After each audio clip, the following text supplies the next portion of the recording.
Baik, selamat pagi. Assalamualaikum warahmatullahi wabarakatuh. Rekan-rekan media yang saya hormati, pada hari ini saya selaku yang mewakili pimpinan DPR bersama dengan para pimpinan Komisi 1 dan perwakilan dari pimpinan fraksi yang ada di DPR ingin menjelaskan kepada publik melalui rekan-rekan media tentang revisi Undang-Undang Tentara Nasional Republik Indonesia.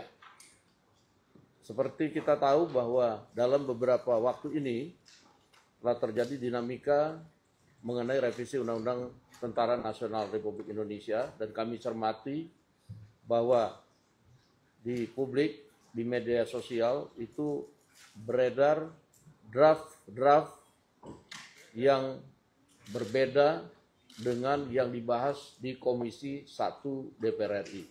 Nah, untuk itu hari ini kami akan menjelaskan kepada publik melalui rekan-rekan media beberapa pasal yang sebenarnya yang pada saat ini sedang dibahas di Komisi 1 DPR RI. Yang pertama, ada tiga pasal yang kemudian masuk dalam revisi Undang-Undang Tentara Nasional Republik Indonesia. Tiga pasal itu terdiri dari pasal 3, yaitu mengenai kedudukan TNI. Jadi ini sifatnya internal, yaitu ayat 1 misalnya, dalam pengerahan dan penggunaan kekuatan militer, TNI berkedudukan di bawah Presiden. Itu tidak ada perubahan. Kemudian ayat 2-nya, kebijakan dan strategi pertahanan serta dukungan administrasi yang berkaitan dengan aspek perencanaan strategis TNI itu berada di dalam koordinasi Kementerian Pertahanan. Ini pasal dibuat supaya semua sinergis dan rapi dalam administrasinya. Kemudian pasal 53 itu tentang usia pensiun yang mengacu pada undang-undang institusi lain. Ada kenaikan batas usia pensiun, yaitu bervariatif antara 55 tahun sampai dengan 62 tahun. Dan ini perinciannya kita akan bagikan kepada teman-teman media sebentar lagi. Kemudian pasal ketiga yaitu pasal 47, yaitu prajurit dapat menduduki jabatan pada kementerian atau lembaga. Jadi prajurit aktif dapat menduduki jabatan pada kementerian lembaga. Pada saat ini sebelum direvisi ada 10, kemudian ada penambahan karena di masing-masing institusi di undang-undangnya dicantumkan, sehingga kita masukkan ke dalam revisi Undang-Undang TNI seperti Kejaksaan Agung misalnya, karena ada di situ Jaksa Agung Pidana Militer yang di Undang-Undang Kejaksaan itu jabat oleh TNI, di sini kita masukkan. Kemudian untuk pengelola perbatasan, karena itu beririsan dengan tugas pokok dan fungsi. Dan ini bisa dilihat nanti pada draft yang akan kita bagikan ke kawan-kawan media. Kemudian selain itu pada pasal 47 ayat 2, selain menduduki jabatan pada kementerian atau lembaga sebagai pada mana dimaksud pada ayat 1 yang tadi saya sudah terangkan, prajurit dapat menduduki jabatan sipil lainnya setelah mengundurkan diri atau pensiun dari dinas aktif keprajuritan. Jadi dalam revisi Undang-Undang TNI itu hanya ada 3 pasal, yaitu pasal 3, pasal 53, dan pasal 47. Jadi nggak ada pasal-pasal lain yang kemudian di draft yang beredar di media sosial itu saya lihat banyak sekali. Dan kemudian kalaupun ada pasal-pasal yang sama yang kita sampaikan itu juga isinya sangat jauh berbeda. Demikian rekan-rekan media sekalian, sebentar nanti kita akan bagikan draft yang pada saat ini sedang direvisi di Komisi 1. Demikian dari saya. Mungkin ada tambahan Pak Utut selaku pimpinan Komisi 1. Silakan. Terima kasih Pak Dasko, Wakil Ketua DPR RI yang selalu ada di setiap harinya di DPR. Ibu Bapak, yang perlu saya sampaikan bahwa dari konsep hukum acara dan mekanisme semua sudah terpenuhi. Perihal pasalnya tadi sudah disampaikan. Perihal lapangan lainnya, habis ini tentu ada tim sin, tim perumus dan tim sinkronisasi melapor kepada kami melapor kepada komisi. Setelah itu pelakar. Hanya itu yang bisa saya sampaikan. Sekali lagi, ketika hukum acara dan mekanisme semua sudah terpenuhi, tentunya semuanya tidak ada yang bisa menjadi sesuatu yang saudara-saudara ragukan. Terima kasih. Baik. Jika ada pertanyaan dari? Saya Nanda dari Kompas TV. Oke, Kompas TV. Dari Bernasco dan juga Bang Utut mungkin terkait polemik RUU TNI ini. Kemarin kan yang menjadi sorotan adalah rapat panja yang digelar di hotel dan kesannya terputus.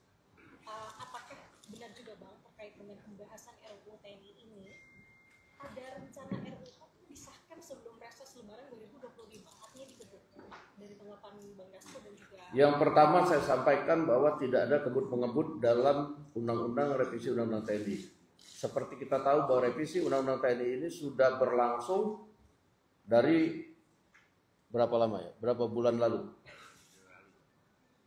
Dan itu kemudian dibahas di Komisi 1, termasuk kemudian mengundang partisipasi publik. Yang kedua, bahwa tidak ada kemudian rapat terkesan diam-diam, karena rapat yang dilakukan di hotel itu adalah rapat terbuka. Boleh dilihat di agenda rapatnya, itu rapat diadakan terbuka, dan memang konsinyering dalam setiap pembahasan undang-undang itu memang ada aturannya di dalam peraturan pembuatan undang-undang dan tidak menyalahi mekanisme yang ada. Walaupun kemarin saya lihat rencananya 4 hari, disingkat menjadi 2 hari dalam rangka efisiensi, dan itu diperlukan karena mengundang institusi lain, dan walaupun cuma 3 pasal, tapi pembahasannya itu memerlukan waktu karena dari sisi naskah akademik dan lain-lain itu perlu juga kemudian merumuskan kata-kata atau kemudian pokok-pokok yang tepat dalam pembahasannya. Nah, sehingga kemudian diperlukan konsinyering, itu saja. Nah, bahwa kemudian 3 pasal ini sudah dinyatakan selesai pembahasannya, ini juga tidak kebut-mengebut, tapi dalam mekanisme itu memang diserahkan kepada Komisi 1 dalam hal ini tim perumus, tim sin, dan kemudian panja yang kemudian akan melakukan sesuai dengan mekanisme. Demikian. Masih perlu.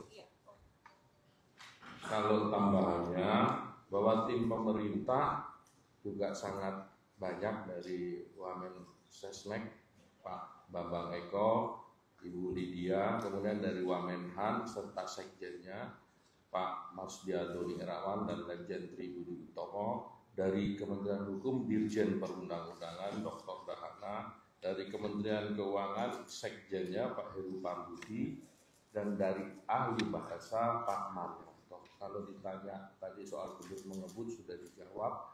Kalau soal partisipasi publik semua sudah kita undang. Mulai dari Pak Tengku Resasa, Mayor Jenderal Rodon Pedrason, kemudian Pak Dr. Kusnanto Anggoro, Saudara Al-Araf, saudara dari Pak dari Secara Institut, Saudara Ihsan Husaini, kemudian dari Pepabri dipimpin langsung oleh senior-senior dipimpin oleh Pak Agung Gumelar, serta bekas Kasal Pak Laksamana Ahmad Sucipto, kemudian juga dengan Menhan, Panglima TNI, dan Pak Kepala Staf. Jadi intinya itu, kalau dibilang kebut-mengebut tadi sudah dijawab. Kalau lapangannya ya memang seperti itu, karena pasalnya 3, debatnya sudah sangat panjang dan setiap fraksi kita putar, kadang ada yang langsung setuju, ada yang setiap fraksi kita putar. Iya, terima kasih.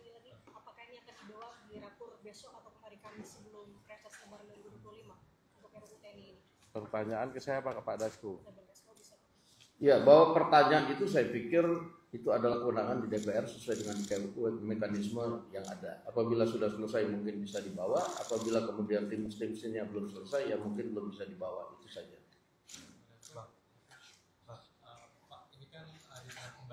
Tolong namanya dan dari media mana, tolong di... Arif dari cnnindonesia.com, Pak. Izin, kemarin ini kan setelah rapat yang menjawab pertemuan dan lainnya ini gelombang penolakan itu mulai muncul juga di media sosial, dan ini bagaimana tanggapannya dari pimpinan sekaligus Komisi 1, apakah ini akan merubah atau mempengaruhi pembahasan RUU TNI ini? Itu yang pertama. Dan kedua, ada laporan dari Kontras yang menyebut bahwa mereka diintai oleh 3 orang tradisional dan mereka meyakini bahwa itu berkaitan dengan kritik yang disampaikan ketika di Yota Vermont mereka ingin meminta pembahasan RUU TNI dihentikan sementara. Yang pertama, kami memonitor penolakan-penolakan di media sosial maupun media massa. Nah, untuk itulah konferensi pers itu dilaksanakan pada hari ini untuk menjelaskan.